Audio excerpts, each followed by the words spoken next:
Hello viewers, let's crack UPSC CSC के YouTube channel पर आप सभी का स्वागत है। सो फ्रेंड्स, आरबीआई का डेटा आया है और उस आरबीआई के डेटा में एक कुछ बहुत ही इंपॉर्टेंट पॉजिटिव डेवलपमेंट आते हुए दिख रहा है। आपने देखा पिछले कुछ सालों से, in fact since last year onwards, India में एक सबसे बड़ा प्रॉब्लम जो आते हुए दिख रहा था, दैट जो फॉरेन इन्वेस्टर्स हैं वो लगातार अपना इंडिया से पैसा निकाल रहे थे। This applies both for share market as well as the bond market. दोनों एसेट क्लास से एक मैसिव फॉरेन कैपिटल इंडिया छोड़ के बाहर जा रहा था, and this was putting pressure on our rupees as well as this was putting pressure on forex reserve. Because obviously जब इतना ज्यादा फॉरेन कैपिटल आउटफ्लो होता है तो रुपी डेप्रिशिएट करता है और फॉरेक्स रिजर्व के ऊपर भी प्रेशर आना लाजमी है। और इसी की वजह से इंडिया जो है वो इस फॉरेन कैपिटल को किसी न किसी तरीके से वापस लाने का प्रयास कर रहा था। लेकिन जब ये मिडिल ईस्ट क्राइसिस हुआ तो ये जो फॉरेन कैपिटल आउटफ्लो हो रहा था ये और एग्रेसिवली होने लगा। Because whenever there is a geopolitical uncertainty, people rushes to invest in some safe asset, and that is why जो फॉरेन इन्वेस्टर्स का इंडिया से पैसा निकल रहा था उसमें एक सिग्निफिकेंट जंप आता है with the beginning of the war in the middle east. और इसी की वजह से आरबीआई और सेंट्रल गवर्नमेंट को कुछ बड़े रिफॉर्म्स लाने पड़े जिसके थ्रू इस फॉरेन कैपिटल को हम किसी तरीके से इंडिया में रोक सकें और नए फ्रेश फॉरेन कैपिटल को इंडिया में ला सकें। उसके लिए बहुत सारे कदम उठाए गए थे जो आज इस पर्टिकुलर सेशन में मैं डिस्कस करूंगा। लेकिन जो स्टेप्स लिए गए थे लास्ट मंथ, अब उन स्टेप्स का एक पॉजिटिव आउटकम आते हुए दिख रहा है। बिकॉज जो फॉरेन कैपिटल इंडिया में आ रहा है उसमें एक सिग्निफिकेंट जंप देखने को मिला है, खासकर गवर्नमेंट बॉन्ड्स में। So this is a very great news as far as this foreign inflow of money is. तो न्यूज देखिए क्या है कि जो फुली एक्सेसिबल रूट है ये क्या है, इसको मैं आज सेशन में बात करूंगा। बट ये एक रूट है, मतलब एक रास्ता है जिसके थ्रू फॉरेन इन्वेस्टर्स जो हैं वो इंडिया के बॉन्ड्स में इन्वेस्ट कर सकते हैं। कौन से बॉन्ड्स में? Only the government bonds. So ये एक स्पेशल तरीका है, एक स्पेशल वे है, एक स्पेशल रूट है जिसके थ्रू एक फॉरेन इन्वेस्टर्स जो हैं वो गवर्नमेंट बॉन्ड्स में इंडिया के इन्वेस्ट कर सकते हैं।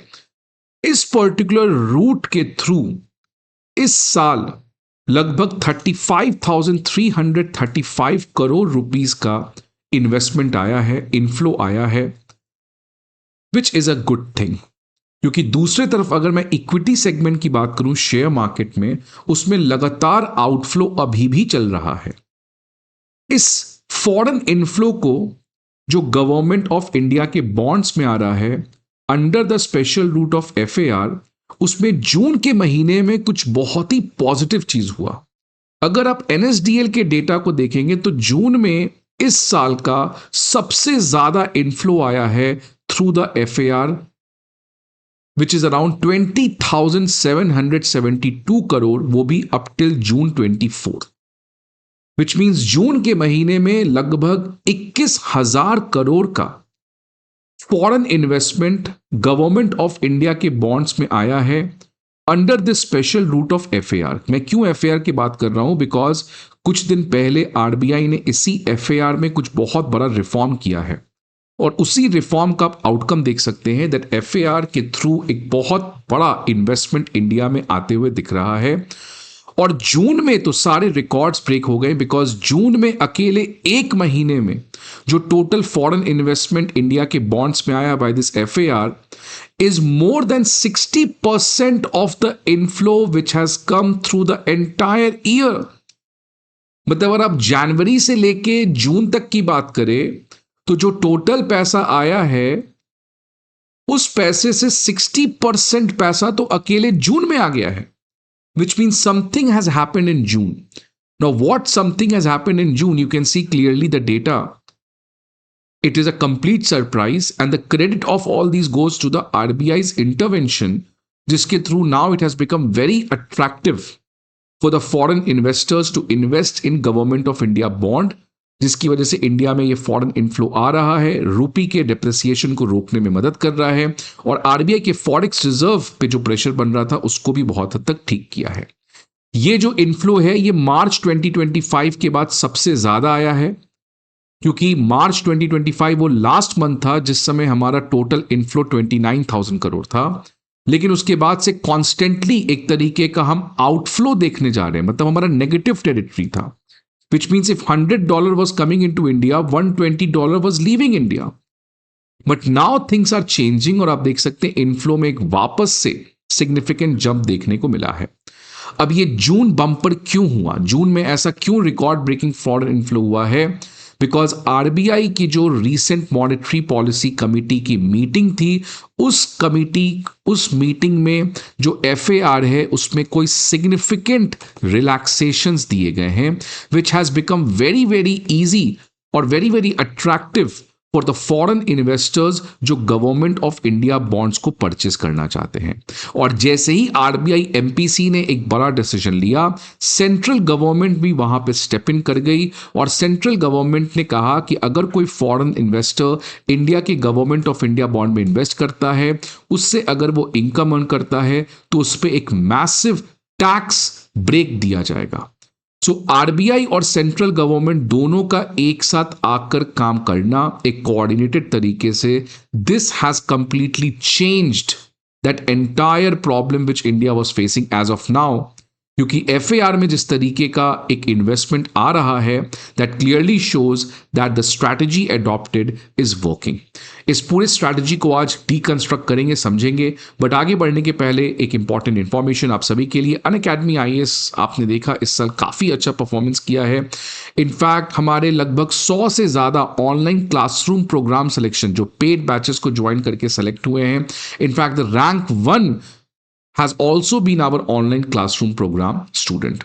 और इसी ग्रैंड सक्सेस को सेलिब्रेट करने के लिए इस समय अनअकैडमी आईएएस जो है वो होस्ट कर रहा है एजुकेशन फेस्टिवल, जिसमें हमारा ट्रिपल ट्रीट ऑफर चल रहा है, जिसमें अगर आप 12 महीने का पैकेज लेते हैं तो आपको 36 मंथ का वैलिडिटी मिलेगा, वो भी at a very low price. ये ऑफर जो है वो आज खत्म हो सकता है। अगर आप फर्दर डिस्काउंट चाहते हैं तो आप मेरा कोड लगा सकते हैं SUJ50 और आप इंडिया के टॉप एजुकेटर्स के साथ एक रिकॉर्ड लोएस्ट प्राइस एवर पे आज ज्वाइन कर सकते हो, because this offer is going to end tonight. अब ये बात करते हैं कि एफएआर क्या है, तब से मैं बात कर रहा हूं। देखिए, अगर कोई फॉरेन इन्वेस्टर है, अगर उसको इंडिया के बॉन्ड्स में इन्वेस्ट करना है, वो बॉन्ड्स या तो गवर्नमेंट बॉन्ड्स हो सकते हैं या कोई प्राइवेट सेक्टर के बॉन्ड्स हो सकते हैं। अच्छा, बॉन्ड्स क्या होता है होप आपको पता है, बट बॉन्ड्स एक तरीका है जिससे गवर्नमेंट या प्राइवेट सेक्टर पैसे रेज कर सकती है। You know that government has a deficit, government spends more than the money it gets, तो फिर गवर्नमेंट को पैसे बोरो करना पड़ता है। और कैसे बोरो करती है? Bye issuing these bonds. ये बॉन्ड्स को इंडियंस खरीद सकते हैं या कोई फॉरेन इन्वेस्टर खरीद सकते हैं। लेकिन इस समय अगर foreign investors government of India के बॉन्ड खरीदना चाहें या प्राइवेट सेक्टर के बॉन्ड खरीदना चाहें, तो इसके ऊपर एक रेस्ट्रिक्शन है कि आप इससे ज्यादा खरीद नहीं सकते हो। For example, if 100 bonds are being issued, you cannot buy more than 15 bonds. I'm just giving an example. मतलब इसके ऊपर एक restrictions है और इसी रेस्ट्रिक्शंस की वजह से फॉरेन इन्वेस्टर्स का एक मैसिव पार्टिसिपेशन इंडिया के बॉन्ड्स में नहीं हो रहा था। और जितना ज्यादा फॉरेन पार्टिसिपेशन होगा उतना ज्यादा कॉस्ट ऑफ बोरोइंग कम होगा, बिकॉज इफ 100 बॉन्ड्स हैं और खरीदने वाले ज्यादा से ज्यादा लोग हैं, तो ऑब्वियसली बॉन्ड्स की जो इंटरेस्ट रेट है गवर्नमेंट को कम देनी पड़ेगी। So because there was a lack of foreign participation, जिसकी वजह से गवर्नमेंट के लिए cost of borrowing was higher, foreign inflow India में नहीं आ पा रहा था। इसी चीज को ठीक करने के लिए एक नया रूट बनाया गया, एफएआर, फुली एक्सेसिबल रूट। इसमें यह कहा गया कि गवर्नमेंट ऑफ इंडिया, ये प्राइवेट सेक्टर के लिए वैलिड नहीं है, ये जो मैं एफएआर बात कर रहा हूं it's only valid for the government bonds. और वो भी किस गवर्नमेंट की मैं बात कर रहा हूं? सेंट्रल गवर्नमेंट बॉन्ड्स की बात कर रहा हूं। ऐसे जितने भी बॉन्ड्स हैं, अब गवर्नमेंट ऑफ इंडिया आरबीआई के थ्रू बहुत सारे बॉन्ड्स इशू करती है, उन बॉन्ड्स में से कुछ बॉन्ड्स को इस रूट के अंदर इंक्लूड किया जाएगा। Which means let's say if central government via RBI is issuing 10 bonds, 10 bonds का मतलब कुछ बॉन्ड होता है ना 5 साल का, कोई बॉन्ड 10 साल का होता है, कोई 15 साल का होता है, कोई 50 साल का होता है। सो ऐसे कुछ selected bonds, let's say 10 years के बॉन्ड्स को किस में इंक्लूड कर दिया जाएगा? FAR. Once that specified government security has been included under the special route FAR, then जो रेस्ट्रिक्शंस लगाए जा रहे थे फॉरेन इन्वेस्टमेंट के ऊपर वो कंप्लीटली खत्म हो जाएंगे, which means now the non residents who are not living in India, they can invest without any restrictions in दो स्पेसिफिक गवर्नमेंट बॉन्ड्स जो FAR के अंदर एलिजिबल है, जो FAR के अंदर इंक्लूडेड है. सो FAR एक स्पेशल चैनल है, एक सेपरेट चैनल है जो नॉर्मल रूट से अलग है. बिकॉज नॉर्मल रूट में अगर आपको इन्वेस्ट करना है गवर्नमेंट के बॉन्ड्स में तो आपको रिस्ट्रिक्शन है, आप इससे ज्यादा इन्वेस्टमेंट नहीं कर सकते हैं. But whenever that particular specified government security और government bond has been included under this special FAR, then उस पर कोई भी इन्वेस्टमेंट सीलिंग नहीं होगा. अब इसी में चेंजेस किया गया. अब RBI ने कहा इस महीने कि पहले क्या था कि कौन कौन से बॉन्ड्स FAR के अंदर एलिजिबल होंगे ये RBI time to time announce करती थी. बट अब RBI ने क्या कहा है दैट बाय डिफॉल्ट मतलब now there is no need to announce, by default जो भी नए बॉन्ड्स हैं जो 15 ईयर, 30 ईयर और 40 ईयर के टेन्योर के होंगे, they would be automatically included under the FAR. Automatically मतलब पहले था अनाउंसमेंट करना कि 5 साल का बॉन्ड एलिजिबल है, कि 50 ईयर्स का बॉन्ड एलिजिबल है, कि 15 ईयर्स का बॉन्ड एलिजिबल है. अब क्या है, बाय डिफॉल्ट जितने भी बॉन्ड्स होंगे 15 ईयर, 30 ईयर, 40 ईयर जो लॉन्ग टर्म बॉन्ड्स हैं, गवर्नमेंट बॉन्ड्स हैं, याद रखिएगा, प्राइवेट बॉन्ड्स के लिए मैं कोई भी डिस्कशन नहीं कर रहा हूं.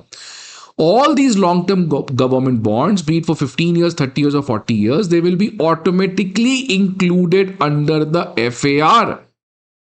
तो ये एक बहुत बड़ा न्यूज था. और साथ ही साथ सेंट्रल गवर्नमेंट ने ये कहा कि जो भी फॉरेन इन्वेस्टर्स गवर्नमेंट के बॉन्ड्स को खरीदेगा, वो चाहे लॉन्ग टर्म है या शॉर्ट टर्म है, उस बॉन्ड के ऊपर कोई भी इनकम, वो चाहे इंटरेस्ट इनकम हो जिसको विथहोल्डिंग टैक्स कहते हैं, या वो चाहे लॉन्ग टर्म कैपिटल गेन्स हो या शॉर्ट टर्म कैपिटल गेन्स हो, किसी पे भी टैक्स देने की कोई जरूरत नहीं है. ये सेंट्रल गवर्नमेंट ने कहा कि अगर कोई फॉरेन इन्वेस्टर इंडिया के बॉन्ड को खरीदता है, उससे जो इंटरेस्ट इनकम है जिसको विथहोल्डिंग टैक्स के थ्रू कलेक्ट किया जाता है, और जब बॉन्ड्स को सेल करके आप कैपिटल गेन्स अर्न करते हो, वो चाहे शॉर्ट टर्म कैपिटल गेन्स है या लॉन्ग टर्म कैपिटल गेन्स है, इनमें से किसी चीज के ऊपर आपको टैक्स भी नहीं देना है.